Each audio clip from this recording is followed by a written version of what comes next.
Jadi siang ini kita masih akan membahas Bart Ehrman ya dengan varian tekstual Alkitab. Dan Bart Ehrman di dalam chapter 6 yang Bapak Ibu baca itu mulai membahas area-area di mana eh, pengubahan atau varian Alkitab itu ternyata menurut Bart Ehrman dimotivasi terutama oleh eh, pikiran teologis ya. Jadi itu klaimnya Bart Ehrman sih ya, yang sedikit banyak membuat Bapak Ibu saya lihat di texting sih cukup resah ya, kebanyakan.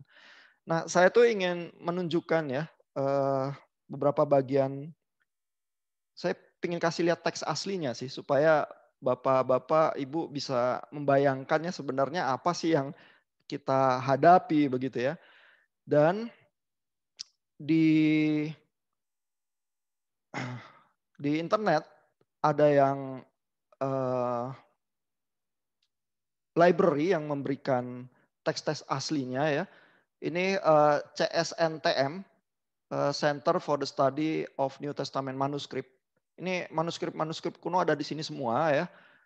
Kita coba lihat ya, misalnya salah satu yang paling terkenal ya, kita masuk ke manuskrip ya. Salah satu yang paling terkenal itu kan ya Yohanes 1 ayat 1 lah ya. Semua orang rasanya mungkin kalau nyebut bahasa Yunaninya cukup gampang ya, karena Yohanes nulisnya pakai bahasa Yunani yang cukup mudah ya. Coba kita cari ya verse-nya ya, misalnya John 1 ayat 1 ya. Nah, ini ada, ini amulet ya tulisan, tapi belum di katalog. Terus ini papirus, coba saya tunjukin ya P75 ya misalnya ya. Ini papirus yang cukup terkenal dari kitab Yohanes. Ini abad ketiga ya. Nah ini mungkin di dalam beberapa buku juga Bapak Ibu pernah lihat mungkin ya. Ini bisa di zoom. Ya jadi ini kelihatan nih. Saya nggak tahu Bapak Ibu lihatnya pakai HP atau pakai laptop. Kalau pakai HP agak susah, tapi nanti kapan-kapan bisa dikunjungi sendiri ya websitenya. Ini kelihatan NRH and Hologos. Ya, itu hurufnya huruf-huruf besar semua tanpa tanda baca begitu ya. Dan ini dari abad ketiga nih. Jadi papirus ya, bukan paprika ya. Dan ditulis dalam huruf besar tanpa tanda baca dan bisa cukup kesulitan yang nggak gitu rapi gitu ya tulisan tangannya itu ya. Nah terus kalau kita lanjut baca sedikit lagi ya, ini habis NRH N Hologos, terus ini Kai kelihatan ya, bisa saya zoom lagi. Oh udah mentok zoomnya. Ini Kai Hologos and Prostonteon. Ya jadi di baris kedua ini bapak-bapak lihat teta sama nu begitu ya. Terus dikasih garis atas. Ya ini teon nih. Ya akusatif dari teos tapi disingkat ya karena kata teos itu muncul sangat sering di Alkitab. Jadi ada shorthandnya nih. Teta nu doang gitu terus dikasih garis atas gitu ya. Nah ini dari abad ketiga ya. Manuskrip yang lebih rapi misalnya ini GA01 ya, dari abad keempat. Ya ini penyalinnya udah lebih profesional kata Bart Ehrman gitu ya. Terus tulisannya tapi masih majuskul. Majuskul ini artinya huruf huruf besar semua masih ya. Minuskul itu di abad-abad yang selanjutnya ya, mungkin abad ke 7 ke atas mungkin ya. Ini kita lihat lagi ya yang dari abad keempat ya. Nah ini cukup rapi ya, coba saya zoom in ya. Dan ini mungkin di buku-buku juga banyak ya muncul ya. Terus udah ada kolomnya kelihatan kayak koran gitu ya. Ini teknik penulisannya udah lebih bagus ya. Terus kita lihat baris pertamanya ini NRH ya, N Hologos gitu ya. Terus holog terus ada Omikron sigma-nya di belakang kecil ya. Saya juga nggak tahu nih kenapa seperti ini ya kayak catatan pinggir ya. Mungkin jangan-jangan aslinya cuman lambda apa Omikron gamma atau apa terus ini tapi ini pasti logos gitu ya sehingga dikasih kecil gitu ya. Terus kai hologos ein pros, ton, teon. Ini kita lihat lagi nih ya. Theta, theta nu, terus dikasih garis di atasnya. Ini teon nih.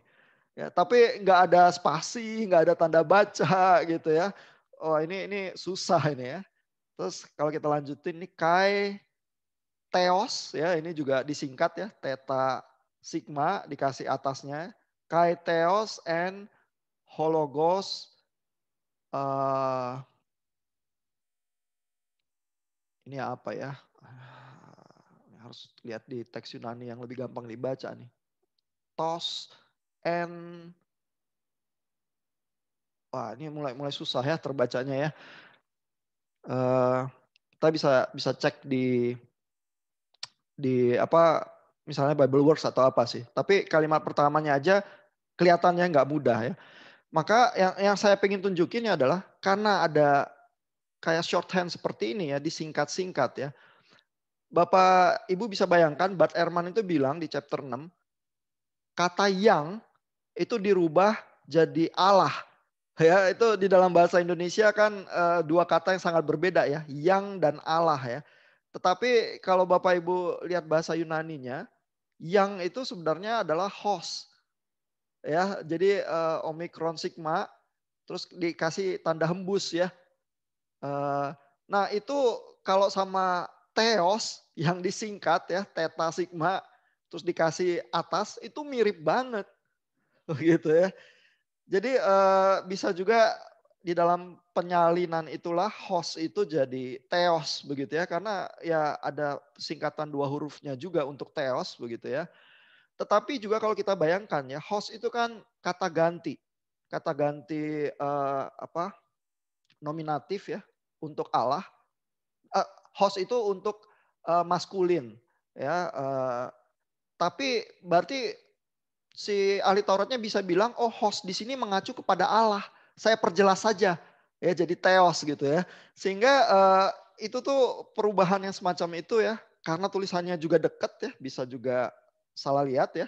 Tetapi juga kalaupun ahli Tauratnya lihat dan dia rasa ini host ini kata ganti maskulin ya, nominatif gitu ya.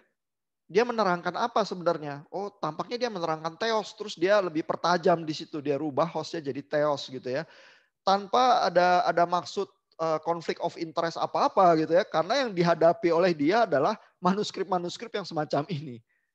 Ya, jadi itu yang saya ingin kasih lihat ke Bapak Ibu ya untuk membayangkan ya argumennya si Erman itu seperti apa begitu yang dihadapi sebenarnya.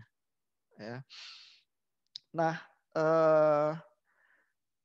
ya mungkin segitu dulu ya. Kalau dari Bapak Ibu ada komentar atau ada pertanyaan? Pak Yes. Rehan, itu jenis berarti yang kayak barusan ini kan perubahan yang sebenarnya justru tidak ada, kata Pak Rehan, tidak ada konflik of interest gitu kan. Jadi memang untuk memperjelas, untuk menekankan, sehingga tentunya si ahli Taurat ya yang mencoba mempelajari itu, dia mempelajari sesuai konteksnya. Nah, tapi kan yang dibacaan kita kan itu sebenarnya ada konflik interest nggak? Ada sebagai sebuah apologetik ya melawan apa yang kelompok-kelompok lain. Nah, Iya, itu iya. yang begini apa nggak termasuk yang di Erman itu, Pak? Atau ini yang tidak disengaja yang tadi barusan Pak Ian katakan? Ya, jadi sebenarnya tuh spektrumnya ya luas ya. Cuman Erman klaimnya begitu di chapter 6 ya. Jadi sebenarnya interesting ya bahwa waktu kita lagi bicara Peter Enns, mungkin Pak Rikstof ingat ya karena berkali-kali tanya ya.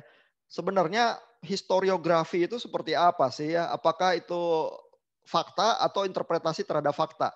Masalahnya adalah faktanya di dalam hal ini, di dalam tulisan Erman ini, faktanya adalah kita punya varian teks. Ya. Ada yang tulisannya kayak gini ditemukan, ada yang tulisannya kayak gini. Ya. Ada yang host, ada yang theos gitu ya. Dan besar kemungkinan theos itu disingkat ya pakai shorthand begitu ya. Nah lalu berarti kan ada yang waktu menyalin itu melakukan perubahan ya. Yang mana yang merubah ke arah yang mana gitu ya.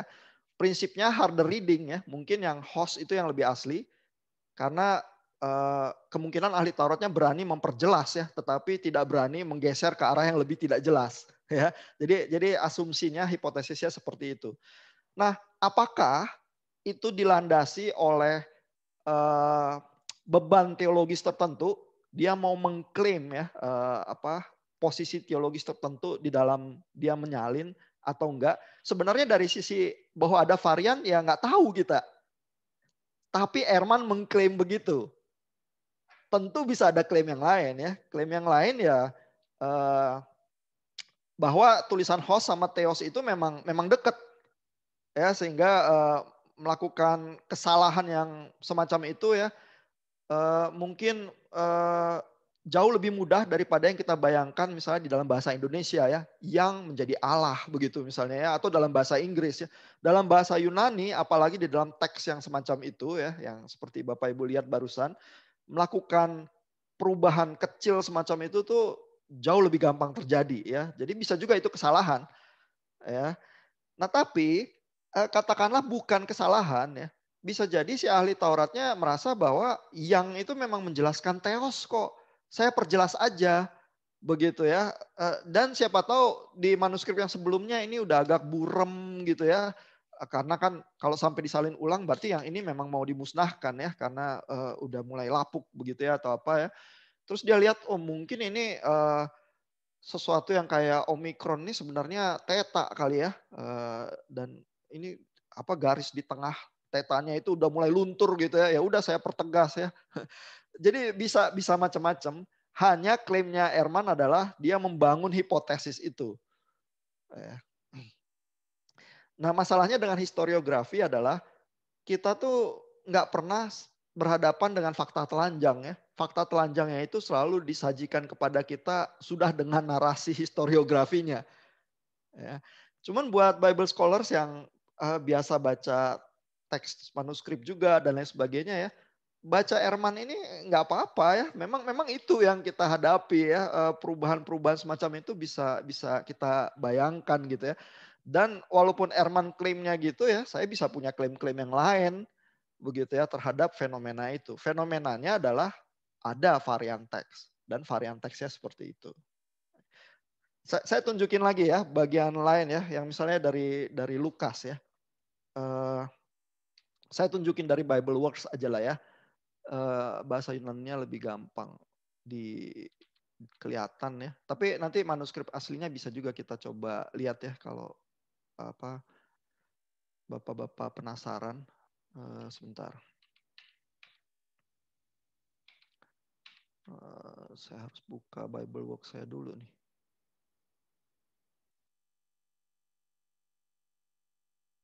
Oh, tadi saya udah sebentar ya. Saya tadi udah sempat copy paste ke Word, di Word lebih gampang kelihatan. Dari Lukas 3 ayat 22 ya, yang diangkat oleh Ehrman soal, di situ adalah soal terhadap adopsionisme ya, perubahan teks karena mau melawan adopsionisme. Dan perhatikan ya, Ehrman itu pakai bahasa-bahasa yang lebih mudah dimengerti oleh orang awam tuh ya. Karena misalnya separasionis ya. Kalau Bapak Ibu baca misalnya sejarah gereja atau apa bidat yang namanya separasionis kok kayak nggak ada ya. Agak bingung kita yang mana ya gitu yang dimaksud ya. Tapi itu maksudnya adalah Nestorianism tuh. Ya. Kalau dicek lagi, cuman Ehrman tuh memang dia concernnya adalah ini nanti bukunya yang dibaca ini orang awam yang non teknikal ya, separasionis itu lebih gampang ditangkap ya. Lalu adoptionism ya itu sebenarnya Arianism sih, ya pertentangannya yang melahirkan apa Credo Nicea Konstantinopel itu melawan Arius ya waktu itu ya. Jadi itu kalau teknis Bapak Ibu baca sejarah gereja bertemunya dengan nama-nama itu sih. Ya. Nah sebentar nih Word saya kok belum kebuka ya. Bentar.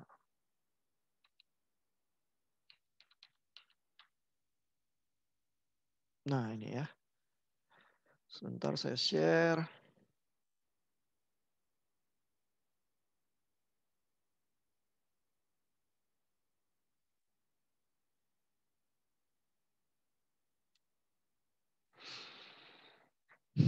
Lukas 3 ayat 22 ya.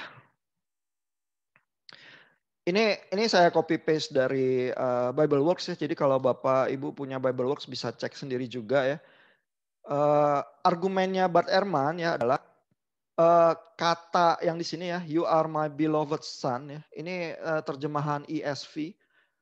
With you I am well pleased ya. Ada suara dari langit ketika Yesus dibaptis, lalu dibilang engkaulah anak yang kukasihi, kepadanya aku berkenan, begitu ya.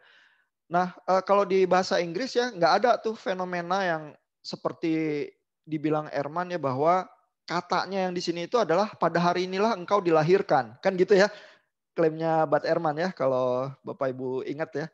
Nah ini misalnya King James saja ya. Ini, thou art my beloved son, in thee I am well pleased ya. New American Standard Version juga nggak ada problem, NIV juga nggak ada problem, New King James juga nggak ada ya. Jadi nggak ada tuh fenomena terjemahan bahasa Inggris yang menerjemahkan menjadi pada hari inilah engkau dilahirkan. Ya, jadi Ehrman itu klaimnya, hipotesisnya adalah kalau bahasa aslinya bisa dibaca pada hari inilah engkau dilahirkan, maka tafsirnya bisa adalah pada hari inilah engkau menjadi anak Allah. Begitu ya. Sehingga teologinya adalah Yesus tuh lahirnya memang murni manusia, tetapi ketika dibaptis itulah dihinggapi oleh burung merpati dan ada suara dari langit, pada hari ini engkau jadi anak Allah karena lahir, begitu ya. Nah, kita lihat teks Yunaninya ya. Ini berbagai, ini New Revised Standard Version juga nggak ada masalah di sini ya. Tapi teks Yunaninya, nah ini yang interesting ya. Biasanya agak berbeda itu, nah teks Yunani juga macam-macam ya variannya. Ada BGT, di Bibleworks ini ada versi BGT, ada BNT, ada Bizantin ya. Ini dari teks Bizantium ya. Yang kelihatan beda adalah teks Bizantiumnya nih. Ya, perhatikan di bagian sini ya. Ini saya bacainnya BNT ya misalnya. BNT sama BGT nyaris nggak ada beda ya. Ini kai phonen ex urano genestai. Ya jadi dan ada suara dari langit ya. Genestai. Nah genestai ini yang dipermasalahkan nih ya. Terus teksnya bilangnya genestai su e ho uiosmu ho agapetos en soi eidokesa. Ya, jadi kalau di Bibleworks ini habis genestai ada titik nih. Ya, sehingga genestainya itu nempel ke kai phonen ex urano genestai. Ya, artinya genestai itu bisa diterjemahkan muncul. Ya, muncullah dan muncullah suara dari langit. Gitu ya. Genestai itu bisa artinya muncul. Tapi genestai juga bisa artinya lahir. Masalahnya itu ya, karena ini saya kasih dari Bibleworks juga ya, kata akar katanya ginomai ya, genestai itu infinitive aorist middle. Nah, ginomai itu bisa artinya be born ya, bisa artinya lahir, bisa artinya juga be made, be established ya, atau arise, come about, occur. Ya, bisa artinya terjadi, muncul, tapi bisa artinya lahir. Nah, masalahnya adalah genesta ini nempelnya kemana ya? Lalu kita lihat yang teks Bizantin ya, yang Bizantiumnya. Ini bagian yang sama ya, bunyinya kai phonen ex urano ya. Maka suara dari langit genestai, koma legusan ya. Jadi ada suara muncul dari langit dan berkatalah ya, ada kata ini nih, legusan ya. Suara itu berkata, su e ho uyosmu, engkaulah anakku, begitu ya. Jadi di teks yang BNT nggak ada tuh legosan. Ya, sehingga legosan di sini nih seolah-olah memang membatasi ya supaya genestai ini nempelnya ke kai phonen ex urano, bukan nempel ke genestai su e hoiosmu. Ya, kalau genestainya nempel ke belakang ya, maka lahirlah engkau anakku. Gitu. Ya, jadi tampaknya, nah jadi kalau ada dua teks ya, teks yang nggak ada legosan sama teks yang ada legosan ya, teks Bizantium ini ada ya legosannya. Berarti asumsinya, hipotesisnya adalah yang teks Bizantium ini yang menambahkan. Penambahannya supaya memperjelas bagian kalimat ini, gitu ya. The harder reading mungkin yang asli adalah yang BGT atau BNT ini. Ya, tapi yang BGT atau BNT ini dibacanya harus gimana? Ya bisa artinya lahir, bisa juga artinya muncul suara itu, gitu ya. Jadi di situ tuh problemnya ya. Kenapa bisa ada tafsir yang berbeda ya? Dan yang ada fenomena adalah teks Bizantium ini menambahkan satu kata ya. Tapi apakah penambahan kata ini dimotivasi ya oleh beban teologis tertentu? Basically kita nggak tahu. Hanya Bart Ehrman mengklaim begitu. Nah, mudah-mudahan ini memperjelas sedikit ya. Kalau kita baca Ehrman aja kita tuh dapat story, tapi argumen-argumen yang dia munculkan itu adalah yang mendukung story-nya dia. Begitu. Ya, tentu kita bisa punya story yang lain ya, karena fenomenanya seperti itu bisa melahirkan banyak interpretasi yang lain ya. Dan kalau kita lihat tadi terjemahan tafsir di bahasa Inggris ya, nggak ada itu yang menafsirkan jadi lahirlah engkau anakku hari ini, gitu ya. Jadi pertanyaannya adalah kalau Ehrman itu mengklaim ya bahwa bagian Lukas 3 ayat 22 itu bisa diterjemahkan atau dimaknai sebagai lahirlah engkau anakku hari ini ya. Selain Arius yang mungkin berusaha memanfaatkan teks itu ya, apa ada dan berapa banyak church father yang membaca bagian itu terus menafsirkannya seperti itu. Nah itu Ehrman sama sekali nggak ngomong apa-apa ya. Bahwa bagian itu bisa ditafsirkan seperti itu tampaknya iya. Misalnya Arius itu berusaha membawa penafsiran ke arah sana. Besar kemungkinannya. Dan teks-teks Arius itu dibakar ya. Begitu Arius itu dinyatakan sebagai bidat. Kita kebanyakan tahu Arius itu berpikirnya gimana dari teks lawannya ya yang akhirnya dikukuhkan di dalam Credo Nicea Konstantinopel, dan teolog yang melawan Arius pada waktu itu adalah Athanasius. Ya jadi kebanyakan pikiran Arius itu kita dapatnya dari teksnya Athanasius gitu yang menjelaskan dan membantah Arius begitu ya. Nah masalahnya adalah seberapa banyak ya memang di dalam gereja mula-mula kecuali kelompok Arius yang berpikir pemaknaan itu bisa seperti itu dan itu yang benar ya terhadap Lukas 3 ayat 22 itu ya. Itu Ehrman sama sekali nggak ngomong apa-apa. Kemungkinan besar sih kecil ya karena peristiwa Nicea Konstantinopel itu kan konsili sangat besar ya dengan satu itu puluhan tahun jalannya ya. Berusaha mendatangkan bishop dari mana-mana untuk memikirkan masalah Arianisme itu ya dan akhirnya mengkristalisasi pengakuan iman ya yang diwarisi oleh gereja ya. Jadi artinya kalaupun di situ ada dispute ya terhadap berbagai tafsir ya dari bagian ini termasuk Lukas 3 ayat 22, maka perkumpulan bishop itu di dalam konsili itu sudah menyelesaikan itu. Ya dan sudah diputuskan ya pembacaan yang seperti Arianisme itu ditolak sebenarnya. Bahwa Bart Ehrman melihat ada jejak yang semacam itu ya di dalam teks-teks yang bisa ditafsirkan semacam itu ya benar jejak itu ada, tetapi sebenarnya gereja pun udah memutuskan ya mungkin itu pembacaan minor ya yang berusaha ditampilkan mendukung hipotesisnya Bart Ehrman. Gitu. Ya mudah-mudahan ini memberikan gambaran ya paling tidak seberapa kompleks fenomena yang dihadapi dan bagaimana Bart Ehrman itu menyusun historiografinya ya. Ada komentar? Ada pertanyaan? Mungkin apakah cara berpikir Bart Ehrman Pak itu seperti, saya membayangkan kondisi seperti dunia sekarang nih, masa kini kan pasti ada sekte-sekte nih kita di kekristenan sendiri atau bahkan yang campur-campur, misalkan kayak Silia Eden dan lain sebagainya gitu kan.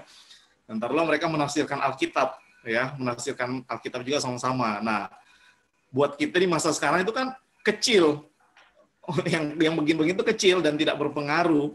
Tapi mungkin misalkan 3.000 tahun ke depan, mereka mendapati di saat ini ada teks-teks, ya kan, yang istilahnya yang mayor sekarang, yang kita mungkin tuh yang kalau disebut Bart Ehrman tuh ortodoks bagi dia. Ortodoks, iya. Nah, jadi mungkin itu kayak cuma manasin, jadi seolah-olah memang sih sekte itu ada, teks-teks itu ada, tetapi sebenarnya itu bagi kekristenan mayor itu ya, itu mungkin di zaman itu, di masa abad 2 itu nggak ngaruh sama sekali kali, Pak. Jadi kayak cuma dipanasin aja sekarang sama si Herman.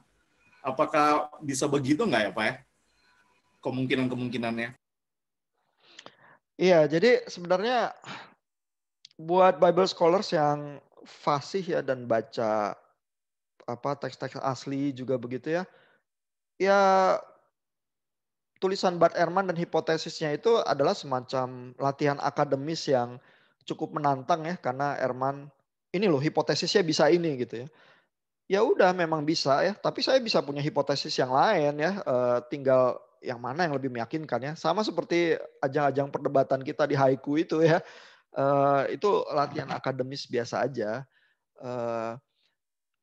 Cuma memang buat orang awam jadi kaget ya, karena melibatkan semacam kesadaran yang tadinya tidak dipikirkan ya, bahwa teks-teks Alkitab itu ada varian-variannya loh.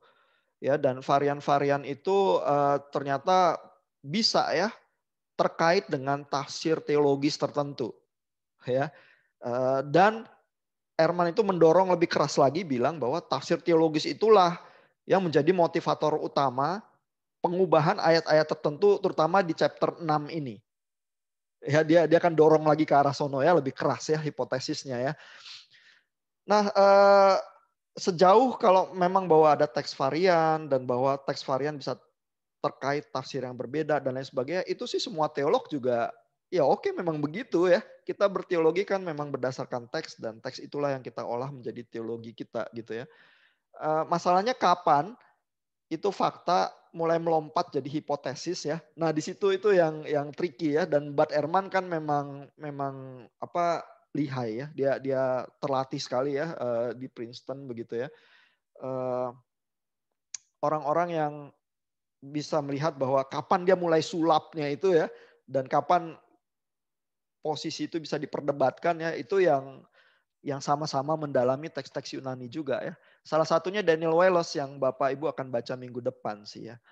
Nah, bagaimana kita menghadapi misalnya pertentangan teologi zaman sekarang ya. Pertentangan teologi zaman sekarang biasanya yang terjadi ya, terutama di gereja-gereja di Indonesia, tidak sampai melibatkan teks asli ya.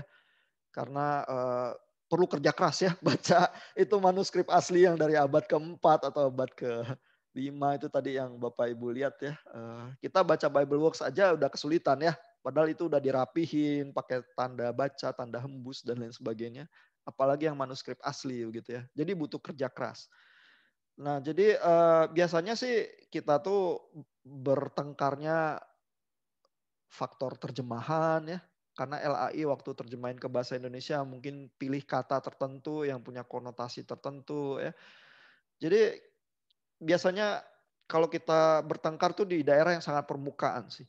Ya, ini Bart Ehrman ini karena sangat terlatih, dia bikin klaim yang jauh lebih dalam ya, lebih mengakar karena menyangkut teks-teks Yunani asli begitu ya. Nah, dia klaim-klaimnya lebih berat. Dan kalau perkara pertentangan yang di gereja modern kita ya, saya sih usulannya tetap sama ya, bahwa kita lebih generous ya sama orang yang berpendapat berbeda ya. Spektrum penafsiran itu luas. Ada penafsiran yang tampaknya sangat buruk ya, tetapi penafsiran yang cukup baik mungkin nggak cuma satu ya, bisa ada beberapa. Begitu ya. Jadi kita tuh bisa lebih generous lah sama orang yang berpendapat berbeda ya. Tapi kalau orang itu terlatih terus baca teks Yunani, ya kita jabanin aja ya. Coba lihat pelan-pelan teks Yunaninya seperti apa, kenapa argumennya bisa begini dan kenapa begitu. Sama seperti baca Bart Ehrman ini ya. Cuman kan mungkin kalau Bapak Ibu nggak bisa bahasa Yunani, baca Bart Ehrman ya tinggal percaya aja ya kan. Tapi kalau Bapak Ibu bisa bahasa Yunani sedikit, bisa lihat manuskrip aslinya di internet ya. Karena ada orang yang memberikan ya. Semua manuskrip yang dipunyai dunia zaman sekarang bisa dilihat di internet semua. Itu keuntungannya zaman kita sekarang sih. Nah, saya ingin kasih lihat juga ya beberapa bagian dari Chicago statement on inerrancy ya. Karena kalau nggak salah Pak Riki ya berusaha membuat tesis ke arah situ kah? Iya, Pak. Masih ya Pak ya? Cita-citanya masih itu ya Pak? Belum nemu topik alternatif, Pak. Oh, oke. Makanya saya pasang juga nih linknya ya. Ini ya ke Chicago Statement ini ya. Of Biblical Inerrancy.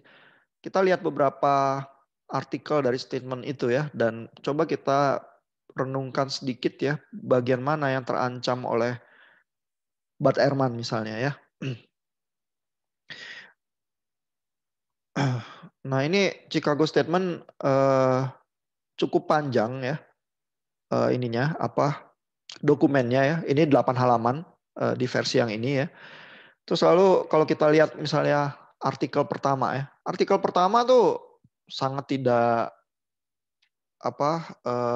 sangat tidak kontroversi ya.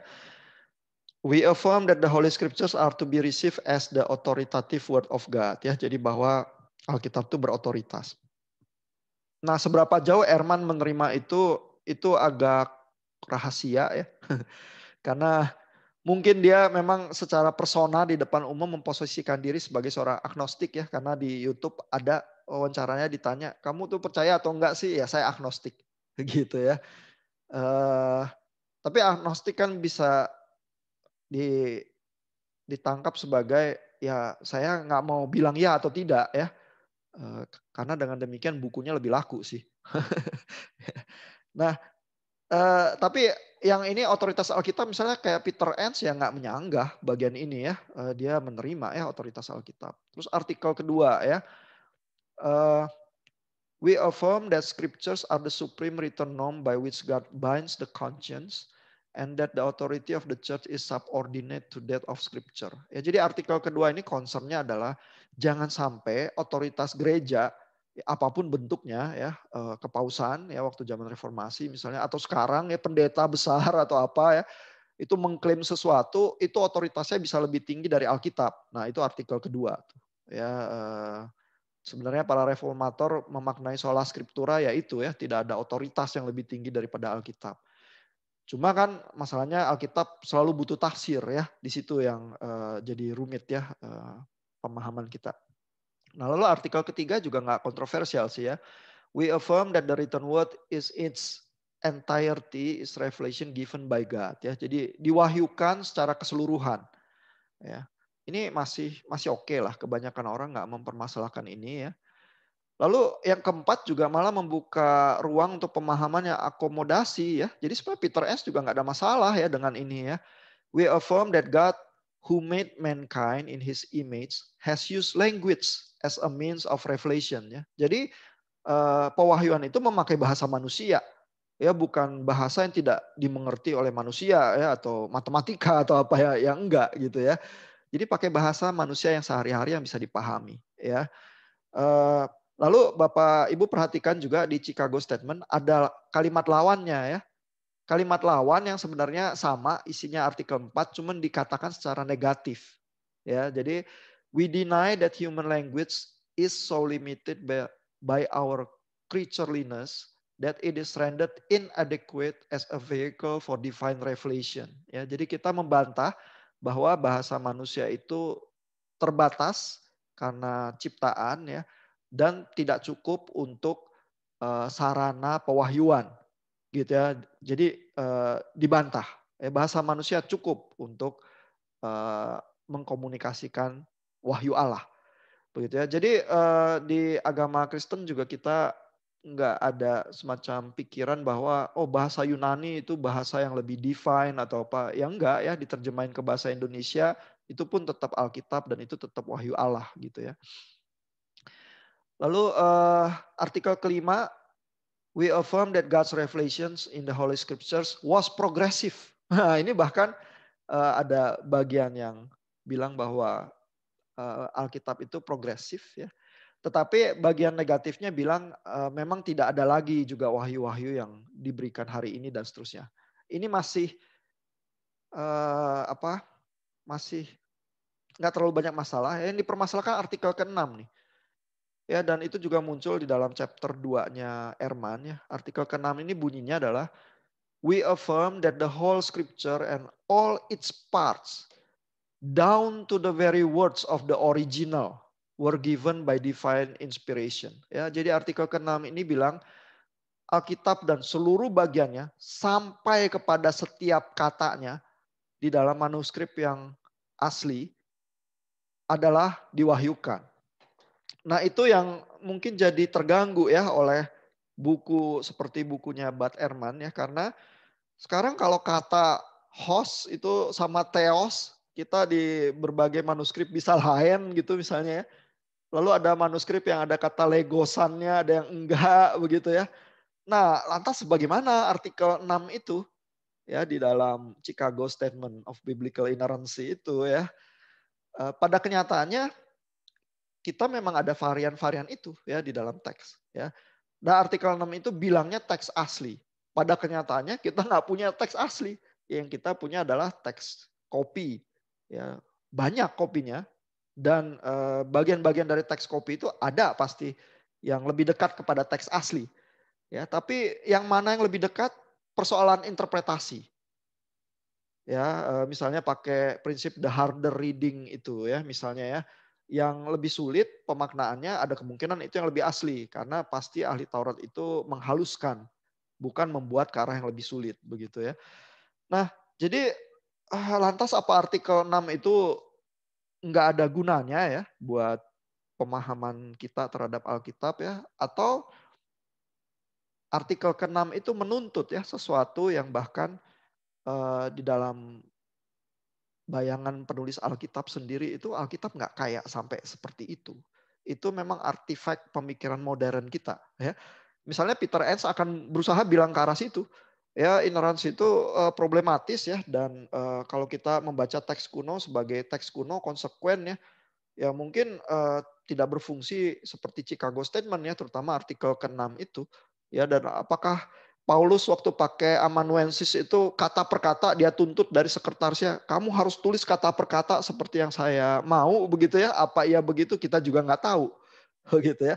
Jadi banyak ketidaktahuan sehingga artikel ke-6 itu mau dimaknai gimana ya, itu permasalahan modernnya mungkin.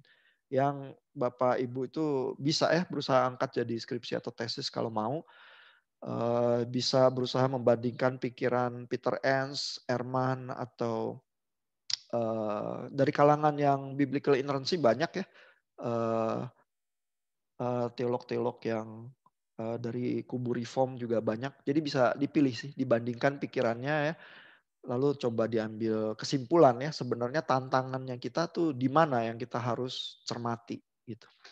Jangan berambisi mau menyelesaikan masalah itu ya. Ini masalah udah puluhan ratusan tahun ya. Dalam tesis 6 bulan mau diselesaikan sih mungkin terlampau ambisius ya. Tapi memetakan masalahnya saja dengan lebih jelas itu udah sumbangan yang cukup berarti ya. Nanti kan ada tesis berikutnya, skripsi berikutnya dan seterusnya.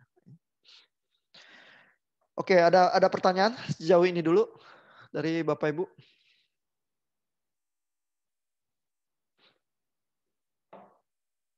Silakan. Komentar juga boleh kalau ada.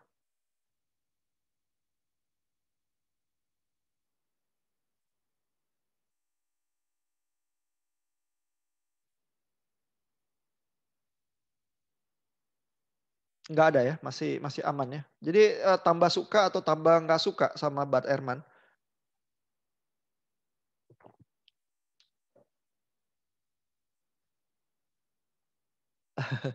Nanti ada yang harus berdebat nih Pak. Oh ya, Bu Lisda udah hadir. Bu Lisda pilih jadi debat atau analis Bu?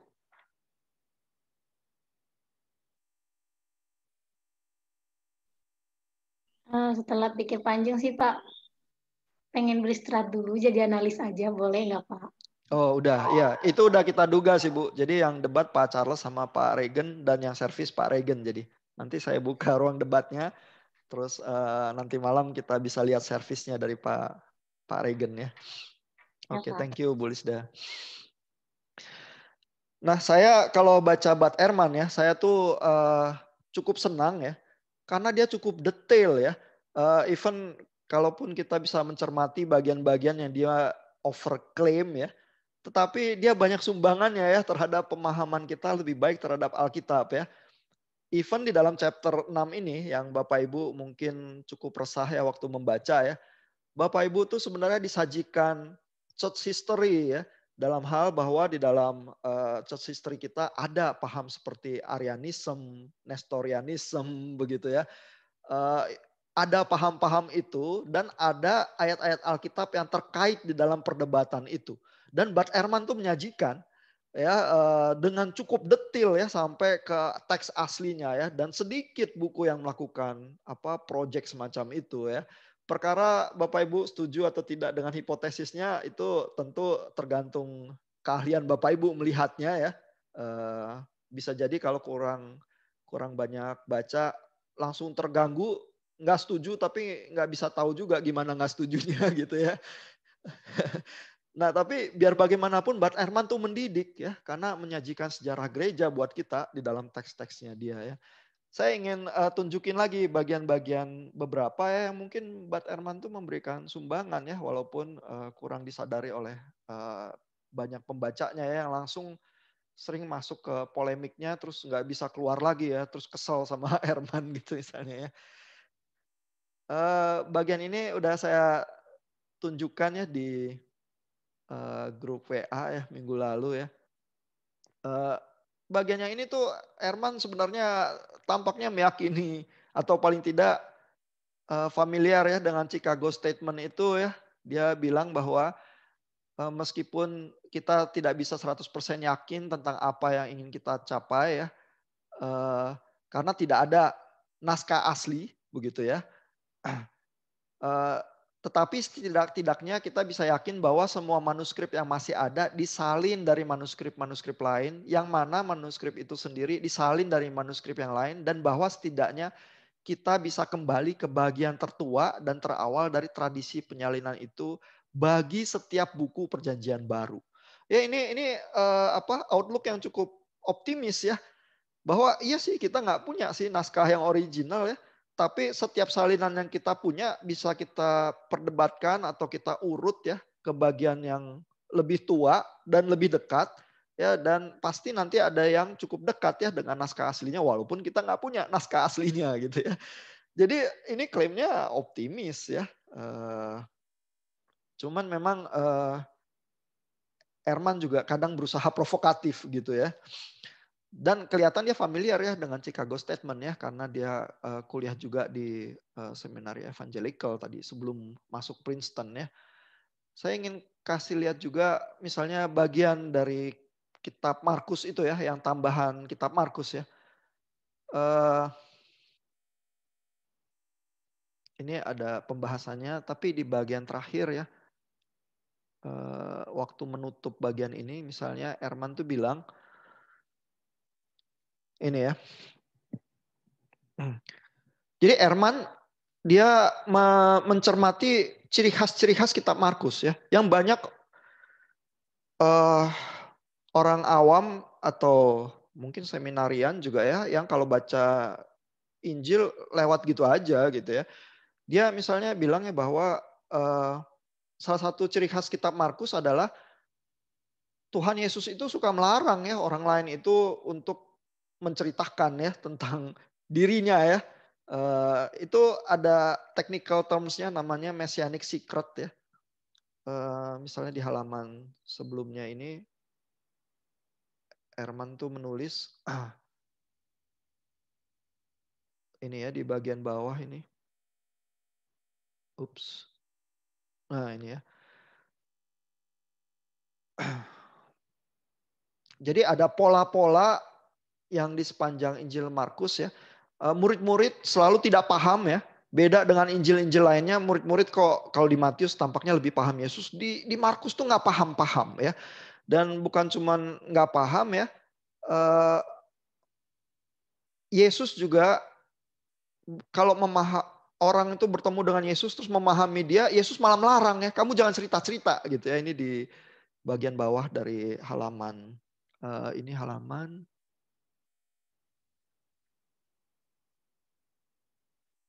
halaman 65 ya.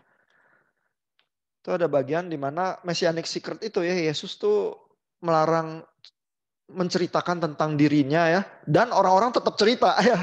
Itu apa anehnya begitu ya, Markus itu menyajikannya ya.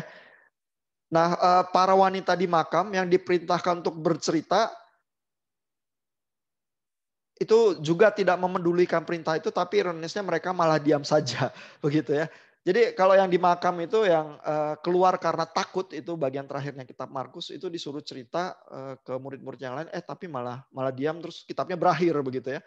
Nah, jadi bagaimana Ehrman itu menilai ya keanehan-keanehan kitab Markus ini dibanding Injil yang lain? Ehrman bilang ini ya di kalimat ini sebelum penutup ya, dia bilang singkatnya Markus mungkin memang sengaja ingin mengejutkan hadirin dengan penutup yang mendadak itu, suatu cara cerdas untuk membuat pembaca berhenti, menarik napas dan bertanya, apa? Gitu ya. Kok gitu kitab Markus gitu ya. Nah, jadi estimasinya Ehrman itu terhadap kitab Markus itu very interesting ya. Dia bilang itu memang mungkin Markus sengaja ya mau buat kejutan yang semacam itu buat pembacanya. Loh kok kayak gini akhirnya Injil Markus ya. Dan penuh misteri, penuh ketakutan ya, pola-polanya di dalam kitab Markus ya. Murid-murid nggak ngerti ya. Dan bahkan orang kalau ngerti Yesus suruh jangan cerita-cerita. Terus orangnya malah cerita-cerita begitu ya. Nah, kenapa? Gitu ya. Nah, ini saya rasa ya cara baca Ehrman ini sangat interesting ya. Dan sangat menolong kita ya. Kalau kita berusaha eksegesis ya, kita itu sensitif terhadap pola-pola tertentu di dalam Injil itu yang berbeda dengan kitab yang lain. Begitu ya. Jadi kalau kita bisa paham ya hal-hal itu, maka khotbah kita itu bisa lebih tajam ya. Kalau memang Markus itu suasananya kalut, suasananya takut ya, suasananya penuh ketidakpastian. Karena kemungkinan besar Markus itu ditulis sekitar abad ke-6 ya, menjelang abad ke-7 di mana gereja mengalami berbagai kesulitan menjelang Bait Allah tahun 70 Masehi ya, bukan abad ke-7. Sebelum tahun 70 Masehi itu akhirnya dihancurkan ya Bait Allah. Jadi umat Allah itu penuh penderitaan ya. Sehingga kalau gereja itu merasa ambisius ya, karena Yesus ini kita ikut Yesus, kita akan menang ya lawan penjajahan Romawi dan lain sebagainya ya.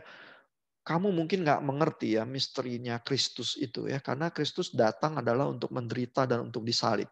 Ya, jadi kitab Markus itu menceritakan misteri itu, ya messianic secret itu. Sehingga kalau kamu rasa ambisius mau cerita-cerita ke orang, kamu jangan cerita-cerita, begitu misalnya ya.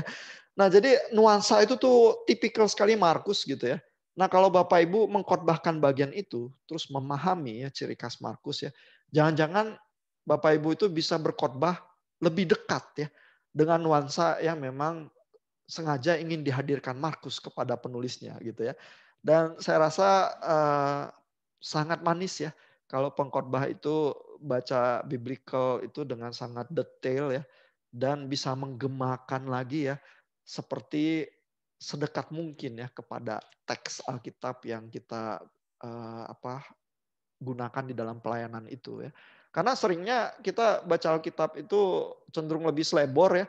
Pokoknya sama aja kan Matius, Markus, Lukas, Yohanes gitu ya. Tanpa melihat hal yang keunikan, spesial dari kitab tertentu gitu ya. Terus pokoknya kita pukul rata aja.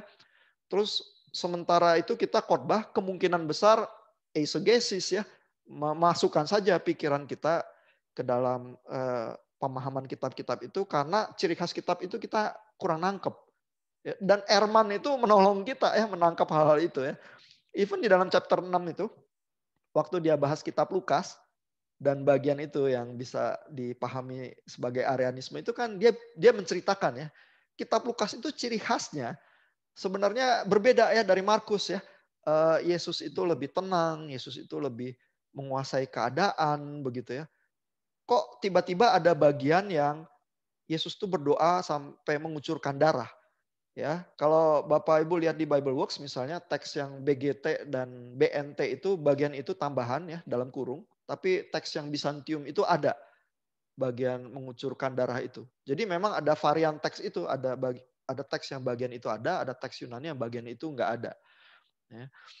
Nah, dan Ehrman tuh mengajukan ya analisis ini loh, perasaan di kitab Lukas totalnya kayak gini ya. Bagian ini mungkin nggak gitu cocok ya. Jadi ada kemungkinan teks yang asli itu memang nggak ada, itu tambahan yang kemudian ya. Cuman motivasinya apa? Apakah motivasi tambahan itu seperti yang diduga oleh Ehrman, berlandaskan agenda teologis tertentu ya? Ya belum tentu ya. Tapi faktanya memang ada varian itu, dan fakta yang lain tampaknya Ehrman tuh menangkap dengan lebih baik ya perasaan di kitab Lukas itu seperti apa. Ya jadi kalaupun Bapak Ibu baca Ehrman nggak setuju ya, tapi saya rasa banyak ini ya, banyak harta karun di bukunya Ehrman itu ya. Karena kalau dibaca detil dan pelan-pelan, dia itu menyodorkan ciri khas kitab-kitab tertentu itu dengan cukup akurat gitu ya. Itu akan sangat menolong kita untuk eksegesis dan tafsir dan juga berkhotbah ya kalau kita lagi dapat tugas berkhotbah. Ya, mungkin ini waktu kita juga udah mendekati akhir ya. Mungkin ada waktu 5 menit untuk Bapak Ibu kalau ada komentar, pertanyaan silakan. Pak mau nanya, kalau sebelum Bart Ehrman, tokoh-tokoh yang membahas ini ada nggak tuh? Kan kayaknya, atau mungkin kurang populer ya, atau mungkin kurang cerdik bisa menjual cerita ini ke publik mungkin ya. Iya, jadi Ehrman itu seorang narator yang hebat ya. Dia pencerita yang hebat ya. Bahkan baca bukunya yang sebenarnya sangat teknis itu ya. Tapi dengan satu narasi yang enak ya, yang mengalir, kita orang awam juga seneng ya bacanya. Padahal sangat teknis ya itu. Tentu gurunya yang jagoannya, Bruce Metzger. Itu ilmuwan internasional yang tingkat dunia yang mendalami itu ya, dan ya bukunya itu yang saya upload juga di Haiku yang ditulis dengan Bart Ehrman bersama ya. Jadi bukan orang yang pertama, cuman Bruce Metzger mungkin juga cukup teknis bukunya ya, memang tidak ditujukan untuk orang awam begitu ya. Lalu Bruce Metzger juga walaupun di Princeton nggak membuat klaim-klaim heboh kayak Ehrman gitu ya. Jadi ya orang baca, oh bukunya teknis banget, terus nggak kontroversial, ya udah gitu. Cuman seminarian aja yang harus bergulat dengan itu gitu ya. Awam nggak usah kali ya tahu manuskrip papirus nomor berapa, tentang apa dan kenapa berbeda, nggak usah kali ya. Tapi Bapak Ibu kalau sampai khotbah ya misalnya ya, terus kalau Bapak Ibu cari komentari di perpustakaan ya, yang Greek commentary ya, biasanya tetap ada bagian-bagian yang membahas varian-varian teks itu sih dengan cukup detail. Ya, biasanya teks witness nomor sekian itu ngomongnya ini teksnya, tapi ada witness yang lain yang ngomongnya ini gitu ya. Nah, itu biasanya warisan dari Bruce Metzger itu. Diskusi-diskusi yang semacam itu ya. Dan kalau Bapak Ibu mau detail ya dan berusaha mimbar itu memang secara biblika cukup ketat ya. Waktu eksegese Bapak Ibu kerja keras gitu ya. Ya baca komentari bagian itu juga ya. Dan kalau Bapak Ibu bisa bahasa Yunani, bisa cek teks aslinya juga ya dan merenungkan ya. Kenapa teks Yunaninya bunyinya seperti itu dan seterusnya gitu. Jadi bukan orang pertama, cuman mungkin orang pertama yang dalam bahasa populer dan dalam sudut pandang yang cukup kontroversial, terus akhirnya jadi dibaca banyak orang gitu ya. Mungkin Bart Ehrman sih. Iya. Ada lagi pertanyaan, komentar dari Bapak Ibu?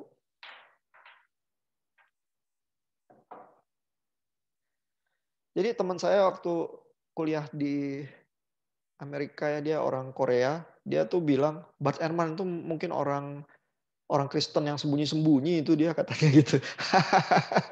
Ngakunya agnostik ya. Terus kalau berdebat selalu di posisi yang kontroversial, tapi jangan-jangan dia tuh orang Kristen yang sembunyi-sembunyi itu gitu ya. Itu teman saya bilang gitu ya. Ya mungkin Bart Ehrman juga nggak secara terbuka bilang posisinya dia ya kalau di depan publik ya. Tapi saya sih pribadi menikmati ya baca dia. Karena dia tingkat scholarship-nya tinggi, tingkat detail baca Alkitab juga tinggi ya. kita selalu bisa setuju atau nggak setuju ya terhadap klaim-klaimnya dia.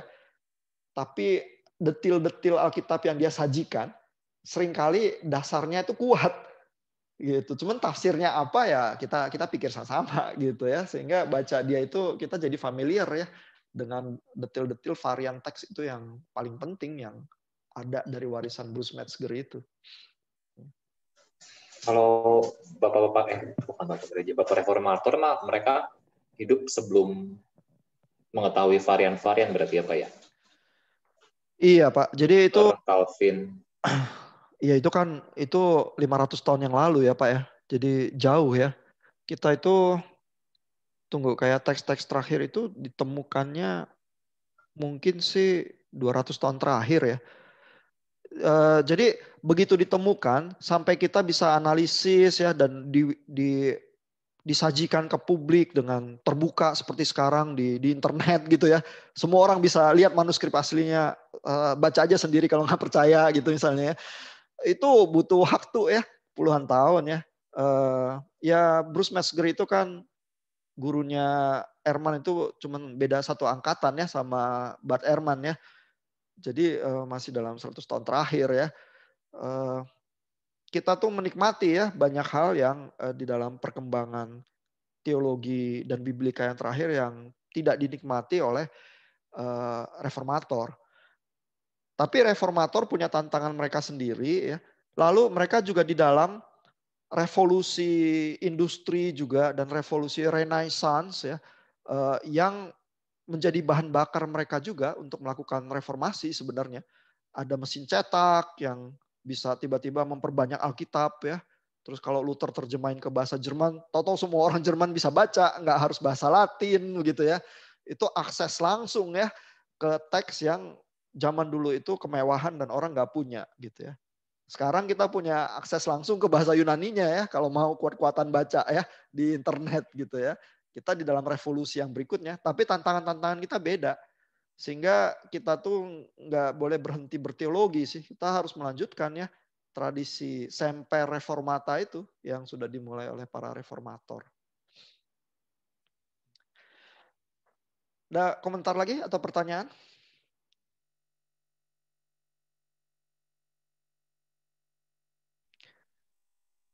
Berarti mungkin ya kayak teolog-teolog yang kayak dulu kan B.B. Warfield gitu kan yang pencetus ineransi itu mereka kan juga belum tahu fenomena ini ya Pak.